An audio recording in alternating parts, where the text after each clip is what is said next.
So let's go ahead and get started. First, you're going to want to go out to Medicare.gov, and I encourage you to actually bookmark it. You'll see right here that I've got it bookmarked. I actually have it bookmarked to go directly to the page that is there for finding a Medicare plan. You're going to want to click the link that says continue without logging in. From there, you can identify whether you want to look up, for example, prescription drugs against Medicare Advantage plans or drug plans. In this case, let's just select the Medicare Advantage plan. From there, you'll go ahead and enter in the zip code of the service area that you're interested in. In this case, I'll use 27511, which is my personal zip code.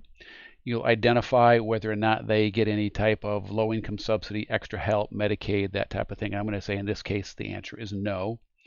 I'm going to click Next. We're going to say, yes, we do want to compare drug costs. I'm going to say Next. And then we can start adding drugs. Now, I want you to understand something. To this point, we have not done anything with the tool called ScriptKeeper. We're simply using Medicare.gov. Let's go ahead and build the list, and I'll show you where ScriptKeeper actually comes in. So let's say that the first prescription that your client takes is amlodipine. We can add amlodipine. Let's say that the default values of 5 milligram tablets and 30 per month is accurate. Let's say that we also want to add something like maybe metformin is another prescription that maybe they take, and so we'll add metformin. In this case, let's say that they actually don't take the 1,000 milligram tablet, they take maybe a 500 milligram tablet and 60 per month. So say add that to the drug list, and let's just add one more. We'll keep this list real simple. Let's say that maybe they take something like Humalog. All right, Humalog, and in this case, let's say they take the brand.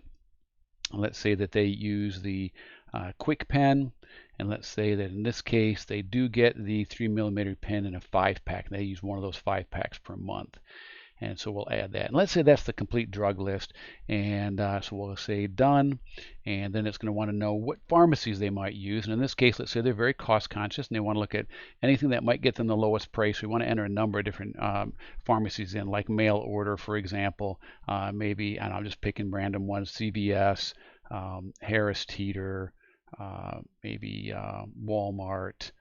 Let's see if there's another one here that we can pick, maybe Walgreens. And so we'll say done, and then from there, what Medicare.gov is going to do is going to bring up all the different lists that are available in their service area in a price prioritized order. And all we need to do now is, if you'll see, we've already installed ScriptKeeper.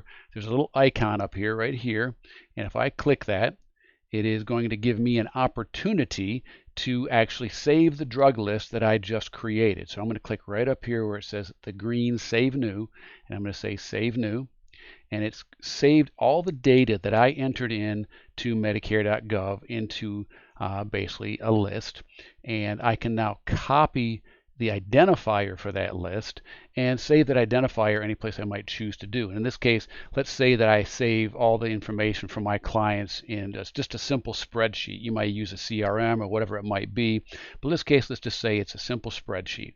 I can go ahead and in here enter the name of the person. Let's say in this case it's Sam, and let's say that his last name is New, so he's a new client, and I can then paste the drug list identifier that I just saved right here. That is now the identifier for the drug list. If I wanted to bring it back up, I've already got it in my clipboard, and if you remember right, it all showed up right here in Medicare.gov. Let's say that I accidentally closed that tab out, and a lot of times, oh, I wanted to go back to my list. Well, no problem, because I can bring it up very easily now from that identifier. It could even be a week later, and maybe I'm now at the client's home, and they say, I say, hey, let's go ahead and take a look at that drug list so we can show you why I might recommend a certain plan. And so I would simply go back to my ScriptKeeper icon, click on it. It's going to open ScriptKeeper up.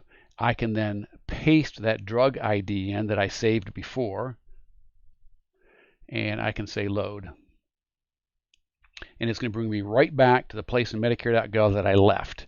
If I left it on a different screen, it would come back to that page. But in this case, you can see where all the different plans that were shown before. You might say, are the drugs really there? Well, the answer is absolutely.